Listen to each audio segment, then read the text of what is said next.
तो अगर आप भी अपने 12th स्टैंडर्ड मैथ्स के बोर्ड एग्जाम में 6 मार्क्स फिक्स करना चाहते हैं तो ये वीडियो पूरा जरूर से देखना, क्योंकि इस आधे घंटे के वीडियो के अंदर हम पूरा का पूरा मैट्रिसेस चैप्टर को समझ लेंगे और उसके अंदर कैसे क्वेश्चंस एग्जाम में पूछते हैं और उसको कैसे आपको सॉल्व करना है, ये सारा चीज मैं सिखा दूंगा मात्र आधे घंटे के अंदर। तो इस वीडियो को फटाफट से लाइक कर देना, अभी के अभी सभी 12वीं के फ्रेंड्स के साथ शेयर जरूर से करना और कॉमेंट में लिख देना आपको नेक्स्ट ऐसे कौन से चैप्टर्स के ऊपर कौन से सब्जेक्ट के वीडियोस चाहिए, उसका कॉमेंट कर दो। जैसे एग्जाम्पल के तौर पर अगर आपको फिजिक्स का फर्स्ट चैप्टर चाहिए या फिर मैथ्स 1 का फर्स्ट चैप्टर मैथमेटिकल लॉजिक चाहिए, कमेंट कर देना मैथमेटिकल लॉजिक या फिर जो सब्जेक्ट का नाम है वो लिख देना, हम उसके ऊपर जरूर से आपके लिए काम करेंगे। तो शुरुआत करते हैं आज का इस वीडियो को। तो सबसे पहले मैं बता दूं कि जो मैट्रिसेस चैप्टर है लगभग 6 मार्क्स का आपके बोर्ड एग्जाम में 12वीं के लिए पूछा जाता है, जिसमें बहुत सारे अलग अलग प्रकार के क्वेश्चंस पूछने मिलते हैं। और हमने ये देखा है कि 2 क्वेश्चन आपको फिक्स आएंगे, एक क्वेश्चन 2 मार्क्स के लिए आता है और दूसरा क्वेश्चन 4 मार्क्स के कैटेगरी में पूछता है। तो चलिए आइए देखते हैं कि कौन कौन से कैटेगरी के क्वेश्चन पूछते हैं, एक एक करके स्टार्ट करते हैं। देखो सबसे पहला क्वेश्चन मैं आपको ये करा रहा हूं जो कि 2 मार्क्स के कैटेगरी में 2025 में भी पूछा था। काफी ज्यादा चांसेस है कि ऐसे ही क्वेश्चंस सेम या फिर इसके जैसे ही क्वेश्चंस आपके बोर्ड एग्जाम में वापस से देखने मिल जाए। तो ऑलरेडी मैंने सारे के सारे चीजों को सॉल्व करके रखा है। इसका आपको अगर सॉल्व किया हुआ फ्री पीडीएफ चाहिए तो आपको एक काम करना होगा, हमारा जेआर कॉलेज का एप्लीकेशन यानी ऐप को डाउनलोड करना पड़ेगा, प्ले स्टोर पे मिल जाएगा। ये जो दिख रहा है आपको मेरे टी शर्ट के पीछे लोगो है हमारे जेआर कॉलेज ऐप का, तो आप प्ले स्टोर पे जाओ, जेआर कॉलेज टाइप करो, आपको हमारा ऐप दिख जाएगा, उसको डाउनलोड फटाफट कर लेना। और उसके अंदर एक स्टडी नोट्स करके एक फोल्डर होगा, उस स्टडी नोट्स के अंदर बहुत सारे और भी आपके लिए काम के वीडियोस है, पीडीएफ है, एमसीक्यूज है, सारे चैप्टर के इंपॉर्टेंट क्वेश्चंस के पीडीएफ है और साथ में जो ये अभी हम पढ़ाते हैं, जितने भी आगे लेक्चर्स आएंगे उन सारे पीडीएफ्स को हम वहां पे प्रोवाइड करने वाले हैं फ्री ऑफ कॉस्ट। तो जरूर से ज्वाइन कर लेना, हमारे ऐप को डाउनलोड करके इंस्टॉल कर लेना। और बहुत सारे हम लाने वाले हैं कोर्सेज जो आपको हेल्प करेंगे सीईटी के लिए। चलो तो बात कर लेते हैं, जैसे कि एडजॉइंट पूछा है निकालने के लिए। देखो कभी भी क्वेश्चन आएगा एडजॉइंट के ऊपर तो आपको पता है कि एडजॉइंट कैसे निकलता है। एडजॉइंट हमेशा निकलता है जब आपको उसके कोफैक्टर्स पता हो। तो इन शॉर्ट आपको क्या करना है, वो जो भी मैट्रिक्स दिया है, चाहे वो 2x2 का हो, 3x3 का मैट्रिक्स हो, आपको सबसे पहले तो कोफैक्टर निकालना है। तो कोफैक्टर्स निकालने के 2-3 तरीके हैं, जिसमें से मैंने सबसे अच्छा और सबसे ईजीएस्ट तरीका बताया हुआ है कि आप सबसे पहले एलिमेंट लिखो, फिर माइनर्स लिखो, फिर कोफैक्टर्स लिखो। तो आपको क्या करना होता है, जैसे ये a11 है, a12 है, ये a21 है, ये a22 है, आपने लिख दिया उसका वैल्यू। माइनर्स के लिए भी m11 m22 m21 m22। तो माइनस कैसे निकालते हो आपको बताइए। अगर मुझे m11 निकालना है तो we have to eliminate first row first column, तो हमारा बच गया 3, तो यहाँ पे 3 आ गया। m12 निकालना है यानी कि first row second column eliminate किया तो 4 बच गया, लिख दिया। उसी प्रकार बाकी की चीजें आ जाएंगी। देखो मैं ज्यादा इलाबोरेट नहीं करूंगा कि मैं ये समझ के चल रहा हूं कि आपने हमारे चैप्टर्स के लेक्चर वीडियोस देखे होंगे, क्योंकि हमने इस चैनल जेआर कॉलेज के ऊपर सारा कुछ proper lecture by lecture videos पढ़ा रखा है, यानी पूरा सिलेबस के सारे प्रॉपर लेक्चर के वीडियोस प्रेजेंट है। हर चैप्टर के 8-8 10-10 लेक्चर से अगर आप वो लेक्चर्स 1 बाय 1 करके देखोगे तो सारा कंसेप्ट क्लियर हो जाएगा। और ये जो प्रकार के वीडियोस होते हैं हाफ एन आवर के अंदर करना, ये आपके लिए वन शॉट रिवीजन के तौर पे होता है, तो आपको बहुत हेल्प करेगा। ठीक है, उसके बाद आप कोफैक्टर्स निकालोगे, फॉर्मूला आपको पता ही है, दैट इज -1/i+j, यानी अगर 1 के लिए निकाल रहे हो तो 1+1 हो जाएगा, 1 के लिए निकाल रहे हो 1+2 हो जाएगा, और मल्टीप्लाई बाय उसी का जो माइनर का वैल्यू आया था उसी से मल्टीप्लाई करना। जैसे एग्जांपल समझो कि मुझे a11 निकालना है, तो -1/i+j यानी 1+1 हो जाएगा, मल्टीप्लाई बाय इसका माइनर कितना है 3, मल्टीप्लाई बाय 3 कर दो, वैल्यू आ जाएगा आपका 3। वैसे a12 के लिए क्या हो जाएगा, -1/1+2 मल्टीप्लाई बाय इसका माइनर कितना है 4। तो ये ऐसे करके आपको सारे जो कोफैक्टर्स है वो आपको निकाल देने। और जब आपका कोफैक्टर्स निकल जाता है तो कोफैक्टर का मैट्रिक्स बनता है, जो कि हम लोग ऊपर से रो में लिखते हैं इसको। तो 3 - 4 लिख दिया रो में, वैसे ही 2 और 2 रो में लिख दिया। अब इसका ट्रांसपोज अगर आप ले लो, यानी कि रो बिकम्स कॉलम है, कॉलम बिकम्स रो, इसका ट्रांसपोज कर दोगे तो हमारा क्या बन जाता है, एडजॉइंट बन जाता है। करेक्ट है, क्या बन जाता है, एडजॉइंट। तो इस मैट्रिक्स जो कोफैक्टर्स निकाला हुआ है इसका एडजॉइंट ए अगर मुझे निकालना है तो आप सिंपली क्या कर लोगे, रो बिकम्स कॉलम, यानी कि जो आपका 3 - 4 ऐसा लिखा हुआ है वो डाउनवर्ड डायरेक्शन में कॉलम के हिसाब से आपने लिख दिया 3 - 4 और 2 2। तो इस तरीके से आपका बहुत ही सिंपल सा क्वेश्चन 2 मार्क्स आपको दिलाएगा, और डेफिनेटली यही क्वेश्चन एग्जाम में पूछेगा, यानी कि सेम टाइप का पूछेगा, या तो ये भी आ सकता है एग्जैक्टली, या तो सेम टाइप का देखने मिल जाएगा। 2 मार्क्स आराम से आप स्कोर कर सकते हो। ठीक है, और कौन से टाइप का क्वेश्चन पूछने की सबसे ज्यादा संभावना है, ये क्वेश्चन एक देख लो। ये है आपका एलिमेंट्री रो ट्रांसफॉर्मेशन का क्वेश्चन। ये ऐसा क्वेश्चन होता है जिसमें आपको 2x2 या फिर ज्यादातर तो हमने देखा है कि 3x3 मैट्रिक्स आपको दिया रहेगा और आपको बोल रहा रहेगा कि फाइंड द इनवर्स। आपको क्या करना है, इनवर्स निकालना है, और किसके हेल्प से निकालना है, रो ट्रांसफॉर्मेशन की हेल्प से। तो आप कैसे निकालोगे, तो सबसे पहले आप मान लो कि ये ए है मेरा, तो मैंने ए मान लिया। अब क्या करना है, ए मानने के बाद हम सबसे पहले इस पर्टिकुलर मैट्रिक्स को चेक करेंगे कि ये ए इनवर्स, यानी कि जो इनवर्स हमें निकालना है, ए इनवर्स वाकई में एग्जिस्ट भी करता है कि नहीं। और वो कैसे पता चलता है हम लोग को, सभी लोग कमेंट करो फटाफट, कैसे पता चलता है कि अगर हम ए का यानी मैट्रिक्स ए का डिटरमिनेंट जब निकालते हैं और उसका वैल्यू 0 आता है तो वो एग्जिस्ट नहीं करता, और अगर 0 नहीं आया पॉजिटिव नंबर आया, बड़ा नंबर आया, तो हम बोल सकते हैं कि हाँ भाई ए इनवर्स एग्जिस्ट करता है। तो यहां पे भी हमने इसका डिटरमिनेंट निकाला, जैसे हम निकालते हैं कि भाई कॉस थीटा ये दोनों मल्टीप्लाई हो जाएंगे, फिर माइनस माइनस प्लस हो जाएगा साइन थीटा, फिर आपका ये दोनों मल्टीप्लाई हो जाएंगे, फिर जीरो, ये जो मल्टीप्लाई होकर सॉल्व होगा और आपका जो डिटरमिनेंट ऑफ ए है वो 1 आ गया। डिटरमिनेंट ऑफ ए जब आपका 1 आ गया तो मतलब सिंपली सी बात है भाई ये नॉट इक्वल टू 0 है, मतलब ए इनवर्स एग्जिस्ट करता है, तो हमें सॉल्व करना पड़ेगा। अगर एग्जिस्ट ही नहीं करता तो यहीं पे खत्म हो जाता क्वेश्चन, ठीक है ना, लेकिन एग्जिस्ट करता है तो हमें सॉल्व करना पड़ेगा, ए इनवर्स निकालना पड़ेगा। तो उसके लिए मुझे क्या करना पड़ेगा, मैंने पता है हमको इनवर्स निकालने के लिए फॉर्मूला है a into A inverse is equal to I, I is the identity matrix, यहाँ पे 3/3 इसके लिए 1 1 1 0 0 0 1 0 0 0 1 ले लिया, a लिख दिया, इनवर्स लिख दिया, a इनवर्स लिख दिया।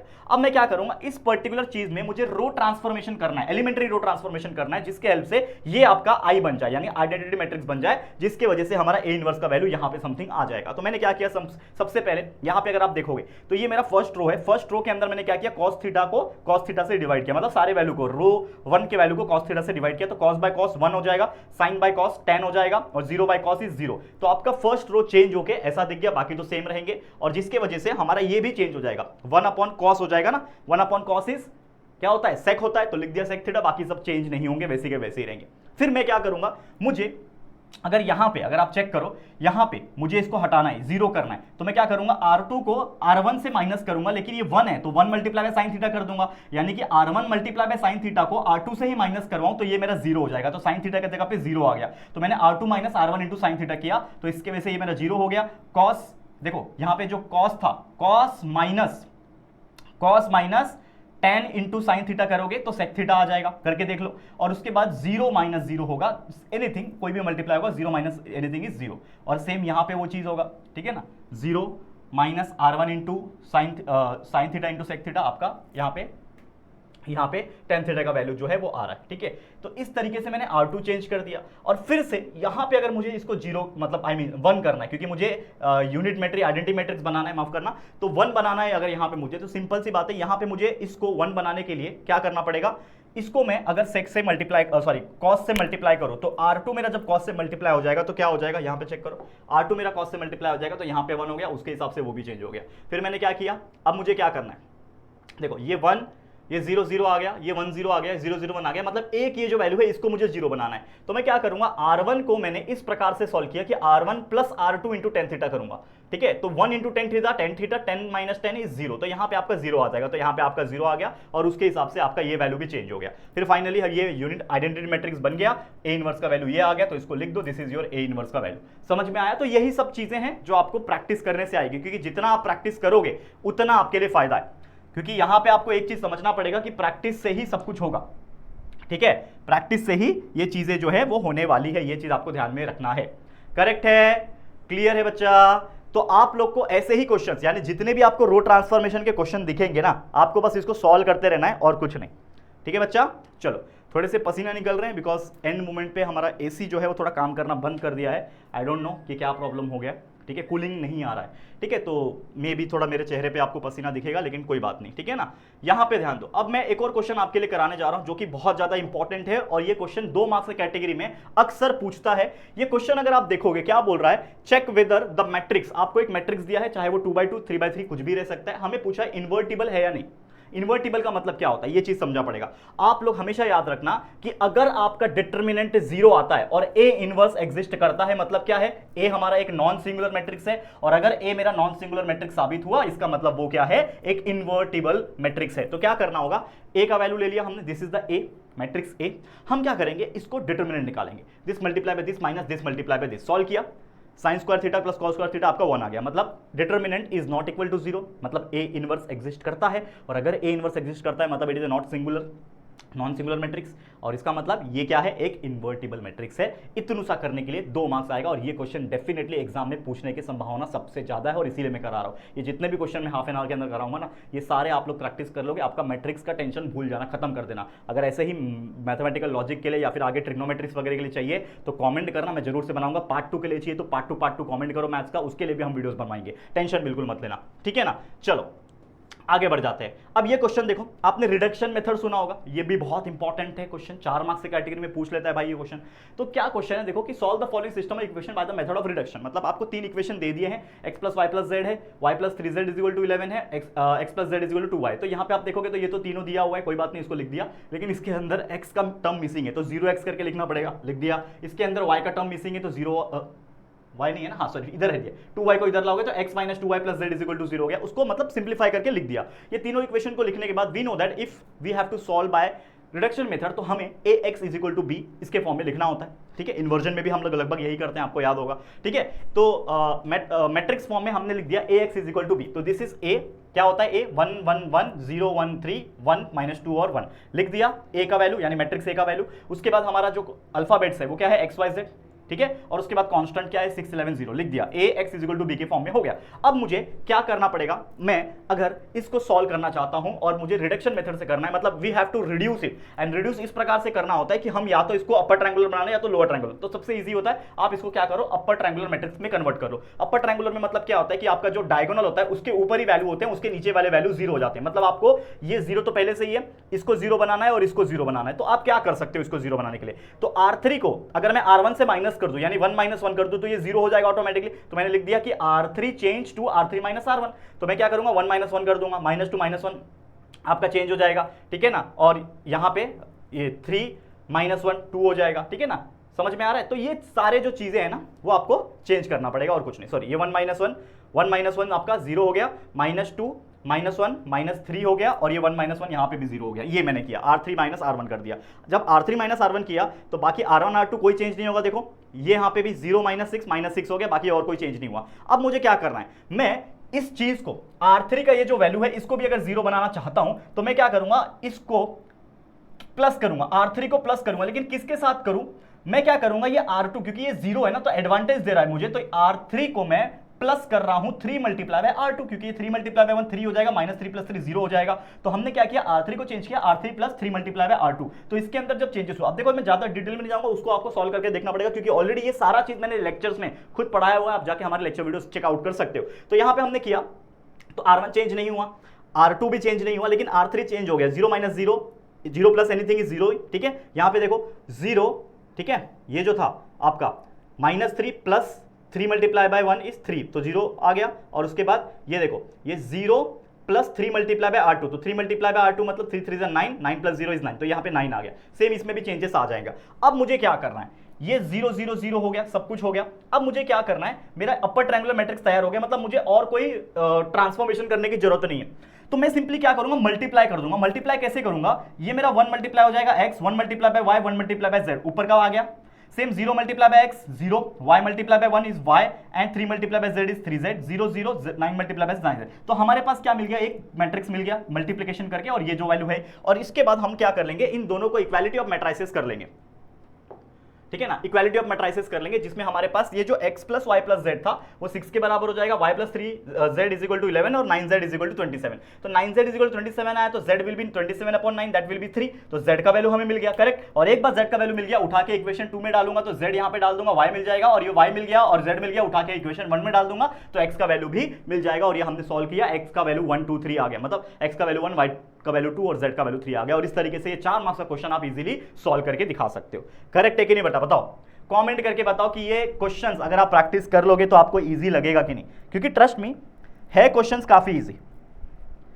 क्वेश्चंस जो है वो है काफी इजी, क्योंकि क्या होता है कि लोग बोलते हैं कि यार मैट्रिसेस हार्ड है। मैं ये बोल सकता हूं कि यस बेटा मैट्रिसेस थोड़ा सा लेंथी है, हार्ड नहीं है, क्योंकि इसमें चाहिए आपका practice and your dedication, that's it. इसमें थोड़ा पेशेंस भी लगता है, भाई सॉल्व करो, थोड़ा दिमाग लगाओ, ये और कुछ नहीं, ठीक है, समझ में आया। अब एक और क्वेश्चन मैं आपको कराता हूं, ठीक है ना। यहाँ पे देखो ये वाला क्वेश्चन क्या बोल रहा है कि इफ a का वैल्यू ये दिया हुआ है, ठीक है, ये बोल रहा है कि is a non singular matrix, ये नॉन सिंगुलर मैट्रिक्स है, इसका मतलब a इनवर्स एग्जिस्ट करता रहेगा। तो हमें बोल रहा है a इनवर्स निकालो बाय यूजिंग इनवर्स ऑफ, ठीक, by using elementary row transformation, hence find the value of inverse of this.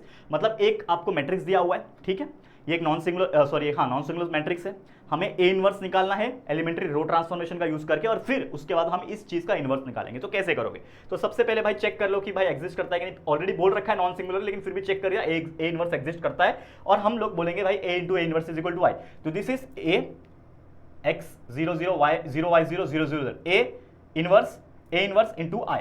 ठीक है, अब मैं क्या करूंगा, इसमें कुछ चेंजेस करके मुझे इसके ऐसा बनाना है। तो यहाँ पे अगर 1 1 1 आ गया तो ये आइडेंटिटी मैट्रिक्स बन जाएगा। मतलब सिंपली R1 को मैं x से डिवाइड कर दूंगा, R2 को y से डिवाइड कर दूंगा, R3 को z से डिवाइड कर दूंगा। वही किया मैंने, ठीक है ना। ये z है, कंफ्यूज मत होना, यहाँ पे ये z है, ठीक है ना। तो ये तीनों को मैंने x y z से डिवाइड कर दिया। तो यहाँ पे क्या हो जाएगा 1 0 0 0 1 0 0 0 1 हो गया। और यहाँ पे क्या हो जाएगा, राइट हैंड साइड में ये 1/x 1/y 1/z हो जाएगा। कर दिया, ओके। अब a इनवर्स का वैल्यू तो मैंने निकाल दिया, ये आ गया मेरे पास a इनवर्स का वैल्यू। अब मैं क्या करूंगा, जो मेरे पास ऑलरेडी दिया हुआ है इसको मैं क्या कर रहा हूं, कंपेयर कर रहा हूं। तो इस चीज को मैं कंपेयर कर रहा हूं हमारे इस वाले से। तो जब मैं कंपेयर करूंगा तो मुझे x का वैल्यू 2, y का वैल्यू 1 और z का वैल्यू -1 दिख रहा है यहाँ पे। और ये सारा वैल्यू उठा के मैं इस a इनवर्स में डालता हूं। तो जब मैंने a इनवर्स में डाला तो x के जगह पे क्या हो जाएगा, देखो यहाँ पे x का वैल्यू 2 है ना, तो यहाँ पे आ जाएगा 1/2। यहाँ पे आ जाएगा y का वैल्यू 1 है ना, तो 1/1 इज 1 और 1/z, z का वैल्यू -1 है तो 1/-1 इज -1। तो इस तरीके से हमारा वैल्यू मिल गया 1/2 0 0 0 1 0 0 0 -1। और देख सकते हो कितना ईजी एग्जाम्पल है, बस प्रैक्टिस का खेल है। समझ रहा है आप लोग को, प्रैक्टिस का खेल है, nothing else, nothing to worry about. बस इसमें आपका प्रैक्टिस चाहिए, इसमें आप लोग का डेडिकेशन चाहिए। खुद से एक बार सॉल्व अपने हाथों से करके देखो, देखो कितना इजी लगता है। क्लियर है कि नहीं, बताओ कमेंट में, बताओ कमेंट में क्लियर है कि नहीं। देखो है बहुत इजी, फिर से आपको बता रहा हूं, है बहुत इजी, ठीक है, ये चीज याद रखना। चलो नेक्स्ट क्वेश्चन पे चलते हैं हम लोग। ये क्वेश्चन देखो, solve the following bye the method of inversion. आपने रिडक्शन देख लिया, इन्वर्जन देख लें। लगभग थोड़ा बहुत सिमिलैरिटी आता है इन्वर्जन में, लेकिन यहां पे आपको देखना पड़ेगा। 3 इक्वेशन दिए हैं फिर से, xyz xyz xyz, ठीक है। आपको क्या करना है, मैट्रिक्स फॉर्म में लिख देना है ax = b, ठीक है ना। ax = b के फॉर्म में लिखना है। दिस इज a 1 -1 और 1 लिख दिया, फिर यहाँ पे 2 1 और -3 लिख दिया, अगला है 1 1 1 लिख दिया। a हो गया, xyz x हो गया, और ये b 4 0 और 2 लिख दिया, खत्म। ax = b के फॉर्म में हो गया। अब मुझे क्या करना है, ये a है मेरा, ये x है, ये मेरा b है, लिख दिया मैंने। अब अगर हमें x का वैल्यू निकालना है, यानी x y z का वैल्यू निकालना है, तो we have to find a inverse also. तो हम a इनवर्स निकालेंगे सबसे पहले, और a इनवर्स निकालने के लिए हमें चेक करना पड़ेगा whether this a inverse exist और not, and to find out that we have to find determinant. Determinant निकाला, a का 10 आ गया, बड़ा है 0 से, एग्जिस्ट करता है, मतलब a इनवर्स एग्जिस्ट करता है। अब a इनवर्स निकालने के लिए तो हमें a × a inverse = I, this is the formula we have to consider. This is a inverse और I। अब इसको मुझे क्या करना है, चेंज करना है, कुछ भी एलिमेंट्री रो ट्रांसफॉर्मेशन करके इसको हम लोग को आइडेंटिटी मैट्रिक्स बनाना है। तो यहाँ पे आप देखो, यहाँ पे 2 है, यहाँ पे इसको 0 करना है, ये 1 1 1 इधर रहेगा, ये 0 ये 0 ये 0 ये 0 करना है। चलो कैसे करेंगे, देखो यहाँ पे ध्यान दें, यही चैलेंजिंग वाला पार्ट है, बाकी और कुछ नहीं। तो हमने क्या किया, सबसे पहले ये जो R2 दिख रहा है आप लोग को, ठीक है, अगर ये 2 - 1 × 2 हो जाएगा तो ये 0 हो जाएगा। तो मैंने क्या किया, R2 - 2 R1। सेम उसी प्रकार ये R3 - R1 कर दूंगा तो R3 भी 0 हो जाएगा। तो मैंने क्या किया, ये 0 0 बना लिया। देखो ये 0 बन गया, ये 0 बन गया, R2 - 2 R1 करके और R3 - R1 करके सिंपली आ गया आपका। इसमें भी सेम चेंजेस हो गया। फिर मैं क्या करूंगा, अब यहाँ पे आपको जो चीज दिख रहा है ये 3 है, क्या मैं 3 को 1 बना सकता हूं, क्योंकि यहाँ पे डायगोनल में मुझे 1 चाहिए आइडेंटिटी मैट्रिक्स में, तो यहाँ पे 1 बना सकता हूँ 3/3 करके। तो मैंने R2 इस पूरे रो को 3 से डिवाइड किया, तो ये हो जाएगा आपका, बाकी सब सेम। यहाँ पे 3/3 1 हो गया, -5/3 हो गया। a इनवर्स को भी हमने चेंज कर दिया उस हिसाब से, मतलब this value is also change. अब यहाँ पे आप देखो, ठीक है, यहाँ पे आप देखो, ये आपका R1 है, ये आपका R2 है। अगर मुझे इस -1 को इस 1 के साथ प्लस करना होगा तो -1 + 1 क्या हो जाएगा, 0, मतलब ये मेरा वैल्यू 0 बन सकता है। और सेम उसी प्रकार ये जो R3 है, ठीक है ना, इसको मैं क्या कर सकता हूं, बताओ, सॉरी ये R3 माफ करना, R3 को अगर मैं 2 × इससे करूं, ठीक है, तो ये आपका क्या हो सकता है, बताओ। इसको 2 से मल्टीप्लाई करूंगा तो 2 - 2 आपका 0 हो सकता है, मतलब यहां पे भी आप 0 ला सकते हो। करेक्ट है, देखो ये R3 है, ठीक है, this is R1 R2 R3, तो R3 ये 2 है ना, अगर यहां पे मुझे 0 लाना है तो 2 × दिस -2 × R1 लिख दिया मैंने, ठीक है, या फिर R2 ले लो, बेस्ट रहेगा क्योंकि ये 0 है। R2 ले लिया मैंने, R1 चेंज करोगे तो बाकी भी चेंज हो जाएगा, तो मैंने R2 से मल्टीप्लाई किया, तो यहाँ पे वो कंडीशन लिख दिया और उसके हिसाब से यहाँ पे मैं सॉल्व करता हूँ। तो मैंने सॉल्व किया तो ये भी आपको 0 मिल गया, ठीक है। अब मुझे इस चीज को क्या करना है, 1 बनाना है। तो मैंने क्या किया, R3 को 3/10 से मल्टीप्लाई किया, या फिर आप 10/3 से डिवाइड कर दो, जो भी आपको अच्छा लगे। तो जब मैं ऐसा करूंगा तो ये आपका 1 बन जाएगा, बन गया। तो ये आपका 1 0, इसको 0 बनाना है, इसको 0 बनाना है, बाकी इसको 0 बनाना है। तो आप क्या कर सकते हो, देखो ये R1 है आपका, ठीक है, R1 है, इसको मुझे -2/3 है, अगर मैं 1 मल्टीप्लाई बाय 2/3 इसको कर दूं तो -2/3 प्लस 2/3 0 हो सकता है। मतलब मैं क्या करूंगा, R1 को प्लस करूंगा R3 के 2 मल्टीप्लीकेशन में, 2/3 के मल्टीप्लीकेशन में, तो 2/3 ऑफ R3 प्लस R1 कर दिया, तो ये आपका 0 बन जाएगा। और सेम R2 में क्या कर सकता हूं चेंजेस, R2 में ये कर सकता हूं कि R2 plus 5/3 multiply by R3 कर दूंगा, तो -5/3 प्लस 5/3 करके ये भी 0 बन सकता है। तो मैंने वही काम किया, इस तरीके से ये पूरा 0 बन गया, ये 0 था, ये 1 1 डायगोनल में है, मतलब ये बन गया आइडेंटिटी मैट्रिक्स। यहाँ पे भी जो चेंजेस आया ये हमें मिल गया A इनवर्स का वैल्यू। तो जब आपको A इनवर्स का वैल्यू मिल जाएगा, इसमें आप 1/10 कॉमन निकालना चाहते हो तो मैंने सारे 1/10 को कॉमन निकाल दिया, निकालना है निकाल सकते हो, नहीं निकालना है कोई बात नहीं। तो A इनवर्स ऑफ ये आ गया। अब मुझे पता है AX इक्वल टू बी है, तो मैं क्या कर सकता हूं, A इनवर्स जब मैंने बोथ साइड मल्टीप्लाई किया तो A into A inverse into X equal to A inverse of B। अब A into A inverse I होता है तो ये I हो गया, X equal to A inverse of B हो गया। A इनवर्स का वैल्यू मैंने निकाला हुआ है, B का वैल्यू मैं जानता हूं, दोनों को डाला, मल्टीप्लिकेशन किया, दिस इज द वैल्यू। तो एक्स वाई जेड का वैल्यू हमारे पास आ गया, जो कि ये है। आपने सॉल्व किया, इक्वालिटी ऑफ मैट्रिसेस किया, तो x का वैल्यू 2, y का वैल्यू -1, z का वैल्यू 1। तो इस प्रकार से हमने ये वैल्यू जो है वो आराम से, आप देख सकते हो यहाँ पे हमने निकाल रखा है। करेक्ट है, क्लियर है। तो ये जो भी मैंने आपको अभी सिखाया, मैंने आपको 2-3 मेथड, एक तो पहले एडजॉइंट वगैरह का सिखाया, दूसरा हमने रिडक्शन मेथड भी सिखा दिया, ठीक है। तो मैं आपको एक चीज बताना चाहता हूं, चाहे रिडक्शन हो चाहे इन्वर्जन हो, इन दो में से एक क्वेश्चन डेफिनेटली आपके एग्जाम में, रिडक्शन क्वेश्चन या फिर इन्वर्जन वाला क्वेश्चन, ये 4 मार्क्स की कैटेगरी में पूछता है। और 2 मार्क्स की कैटेगरी में या तो इन्वर्टिबल वाला पूछ लेगा, या तो माइनर को फैक्टर पूछ लेगा, या तो एडजॉइंट पूछ लेगा, ऐसा भी पूछ सकता है। लेकिन और भी मेरे पास कुछ यूनिक क्वेश्चन है जो कि एग्जाम में पूछे गए हैं पिछले कुछ सालों में, तो उसको भी हम देख लेते हैं ताकि आप लोग को इसका भी रिवीजन एक बार हो सके, ठीक है। ये वाला क्वेश्चन देख लो, एक बहुत ही जरूरी और इंपॉर्टेंट क्वेश्चन है, ये काफी बार पूछा भी है। ये मुझे लगता है मैंने ना 2025 वाले बच्चों को बताया था और 2026 में आया भी था ऐसा क्वेश्चन। तो क्या बोल रहा है कि if A is equal to, देखो 1 2 3 4 है, वेरीफाई करना है, A into adjoint A is equal to adjoint A into A is equal to determinant of A into I।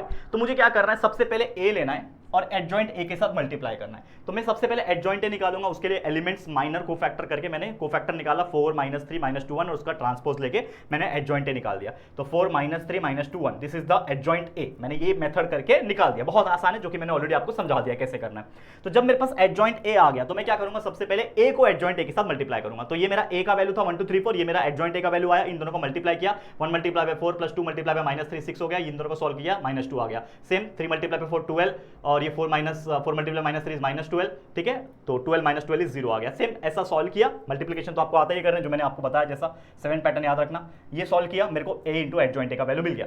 अब मैं क्या करूंगा, पहले एडजॉइंट A का वैल्यू लिखूंगा, this is the adjoint A, ठीक है। देख रहे हो सभी लोग, ध्यान देना, ये मेरा एडजॉइंट A है, और ये मेरा क्या है, A है। तो एडजॉइंट A और A, अब ये दोनों आपस में मल्टीप्लाई हो जाएंगे, ठीक है, ये दोनों आपस में मल्टीप्लाई हो जाएंगे। और मैंने जब मल्टीप्लाई किया और सॉल्व किया तो एडजॉइंट A इंटू A करके भी जो वैल्यू मेरे को आया ये आया।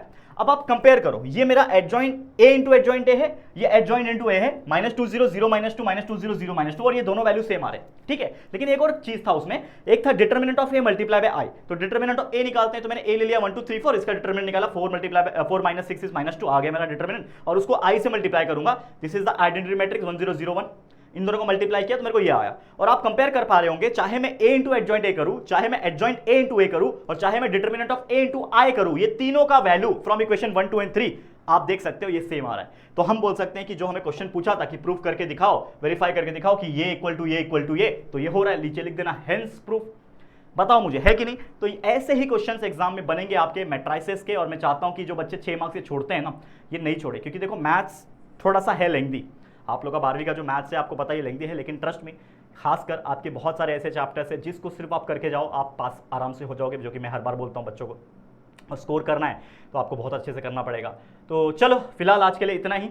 एक और क्वेश्चन था जो मैंने आपको बताया था कैसे करना है, ठीक है, ये वाला क्वेश्चन, ठीक है, जो कि अगेन है कोफैक्टर निकालने वाला क्वेश्चन, बहुत इजी है। देखो -1 2 -3 4, ठीक है, तो बहुत इजी है। आप क्या कर सकते हो, अगेन सबसे पहले माइनस निकाल सकते हो, ठीक है ना, माइनस निकालो, एलिमेंट निकालो, कोफैक्टर निकालो, कोई दिक्कत की बात नहीं है। तो ये आपको मैं एक होमवर्क के तौर पे देना चाह रहा था, इसके लिए मैंने इसको सॉल्व नहीं किया पहले से, तो आप आराम से निकाल सकते हो। तो पहले आप निकाल लो minor M11 M12 M21 M22 करके निकाल लो। सेम उसके बाद आप निकाल दो cofactor C11 C12 C22 C21 और C22। इस तरीके से चारों के कोफैक्टर्स निकल जाएंगे। और जब कोफैक्टर निकाल लोगे तो कोफैक्टर पहले मैट्रिक्स लिखना, वो भी रो के फॉर्म में। कोफैक्टर मैट्रिक्स आप लिखोगे, समझ लो कोफैक्टर मैट्रिक्स आपको मिलेगा, ठीक है ना। तो जब कोफैक्टर मैट्रिक्स मिलेगा उसी को ट्रांसपोज कर देना, तो आपको क्या मिल जाएगा।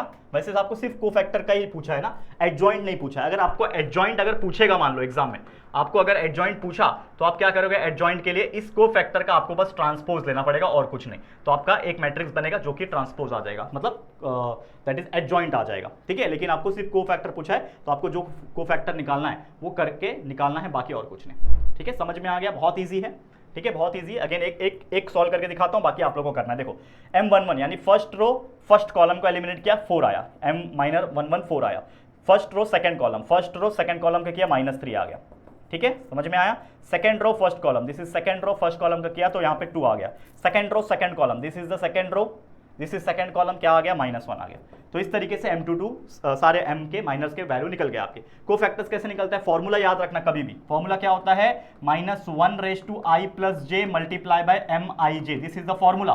तो -1/i + j यानी -1 ये 1 है तो 1 + 1 हो जाएगा, ठीक है, और मल्टीप्लाई बाय इसी का माइनर का वैल्यू कितना है, 4। इसको सॉल्व कर लो, आपका वैल्यू आ जाएगा। तो -1 का स्क्वायर हो जाएगा 1, 1 मल्टीप्लाई बाय 4 इज 4, तो इसका 4 आ गया। वैसे इसको कैसे करोगे, -1/1 + 2, ठीक है, मल्टीप्लाई बाय इसी का माइनर कितना है, -3 है ना, ये अच्छे से लिखो, -3, एग्जाम में भी अच्छे से लिखना, -3, तो कितना हो जाएगा, -1 का क्यूब, -1 मल्टीप्लाई बाय -3 इज 3, ठीक है, ये आ गया 3। समझ में आ रहा है कि नहीं आ रहा है। वैसे ही -1/2 + 1 मल्टीप्लाई बाय इसका ही माइनर कितना है 2, तो ये कितना हो जाएगा, -1 का cube, -1 multiply by 2 is -2, and last में देखो मैं बोला होमवर्क दूंगा और मैंने ही करा दिया पूरा सॉल्व, लेकिन कोई बात नहीं, देखो यहाँ पे, ठीक है ना, यहाँ पे देखो क्या है ये, दैट इज कोफैक्टर, अच्छे से लिखा नहीं मैंने, ठीक है ना, cofactor of 2 second row second column. तो सेकंड रो सेकंड कॉलम के लिए क्या हो जाएगा, -1/2 + 2 मल्टीप्लाई बाय इसका माइनर कितना है, -1, तो ये हो जाएगा -1/4 इज 1, 1 मल्टीप्लाई बाय -1 इज -1। तो इस तरीके से आपने सारे कोफैक्टर निकाले। तो जब आप कोफैक्टर का मैट्रिक्स लिखते हो तो हमेशा क्या लिखोगे, रो के फॉर्म में लिखोगे। दिस इज 4 3, तो आप लिखो यहाँ पे 4 और 3, फिर -2 -1 ऐसा लिख देना। और अगर आपको एडजॉइंट पूछेगा तो क्या करना होता है, इसका ही ट्रांसपोज ले लो, तो रो बिकम कॉलम, यानी 4 3 हो जाएगा और ये -2 -1 हो जाएगा, इस तरीके से। तो ऐसा क्वेश्चन एग्जाम में 2 मार्क्स के कैटेगरी में पूछ सकता है, तो डेफिनेटली इसको सॉल्व करना है बेटा और बहुत अच्छी तरीके से परफॉर्मेंस देना है, ठीक है। बताओ मुझे कमेंट में, चलो मैं रुका हूं, आपके कमेंट का वेट कर रहा हूं, बताओ समझ में आया क्या बेटा।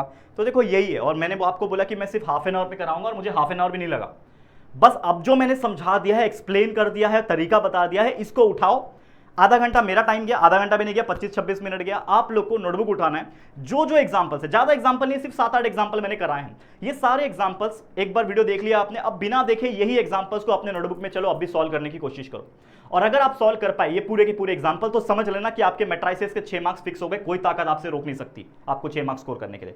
समझ में आया? तो चलो कमेंट करके बताना कि क्या आपने प्रैक्टिस किया कि नहीं किया। आज के लिए इतना ही, इसी के साथ ये एक 1 शॉट वीडियो कंप्लीट मैट्रिसेस इन 30 मिनट्स का वीडियो कंप्लीट होता है। लेकिन इसके अलावा और भी कौन से चैप्टर के आपको वीडियोस ऐसे चाहिए, एक सीरीज हम शुरू कर चुके हैं। कमेंट करके फटाफट बताना और प्लीज मुझे सपोर्ट करना, आपके राहुल सर को सपोर्ट करना। ये वीडियो को जितना हो सके अपने सभी 12वीं के फ्रेंड्स के साथ शेयर जरूर करना।